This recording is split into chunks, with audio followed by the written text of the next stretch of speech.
I was thinking over the weekend, not that I don't think during the week, okay, but I was thinking over the weekend and about the testimony we had concerning Medicaid.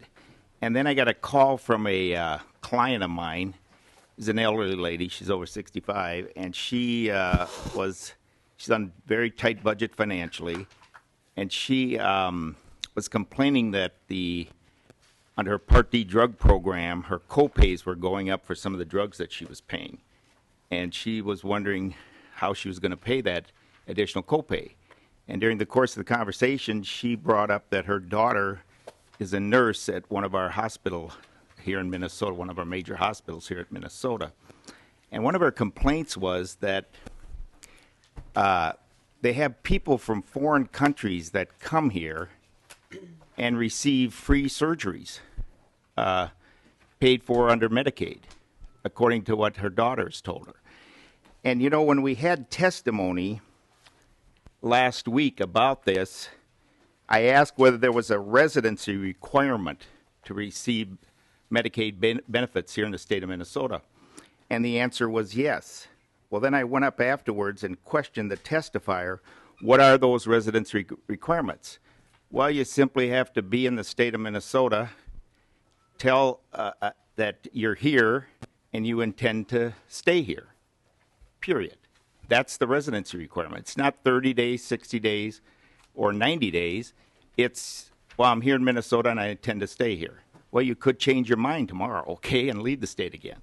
So the reason I'm sharing this is I thought of a few bills to bring forward, and I thought, maybe it would be better if we address some of these concerns on a bipartisan basis and try to address some of these areas where some waste, fraud, and abuse are occurring.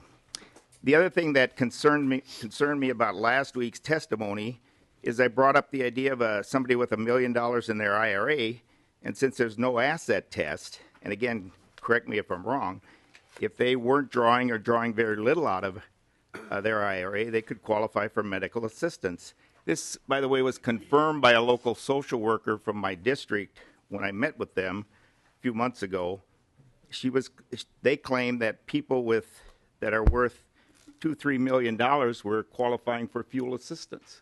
Okay, and again, we all want to help the people that really need it, but I think the system needs some tightening up, especially those who can afford to pay their way and maybe taking advantage of the system. Okay, the other thing that was shared is that, if you live with a man who fathered your children, it affects your welfare benefits. But if you live with a man who didn't father your children, it doesn't affect your benefits. And of course, it went on to say there's no on-site verification or very little on that. I had another customer call me a few months ago, and they talked about one of their relatives who is living with the third guy and has children from about 3 or 4 different men. And when this particular dairy farmer's wife told her relative to get a job, she said, why should I work? If I have additional children, I get additional money. And this extremely frustrated my client, who called me up and says, can't something be done about this? So again, I'm sharing this to hopefully develop a bipartisan consensus on how we could address some of these things. The last thing, and I'm using a report by Inspector Jerry Kerber from February 2013, and he gives 5 examples of waste, fraud, and abuse on this memo, and I just happen to keep it. It entails about $2.5 million of taxpayer money, and one of the examples is $483 that was collected by a North Oaks couple that pleaded guilty to mail fraud, healthcare fraud, and theft of money. And they basically had moved up here from Louisiana and were milking the Minnesota system. You add to that the recent news media report of a couple living in Florida on a yacht that was collecting welfare benefits from several states, one of them being Minnesota, And I'm beginning to think these examples are the tip of the iceberg, and that this money could be used to help those who really need help rather than being wasted in the system.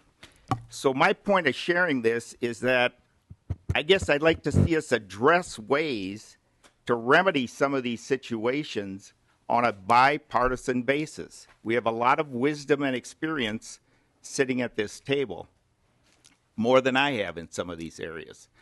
But I think when we see this amount of money being wasted in the system when we have unlimited needs at times is a travesty for our taxpayers and those who really need help. So, Mr. Chair, I just submit that testimony, and hopefully we can, with Mr. Kerber's help, hopefully, and other individuals, come up with some solutions to tighten up the waste, fraud, and abuse in the system.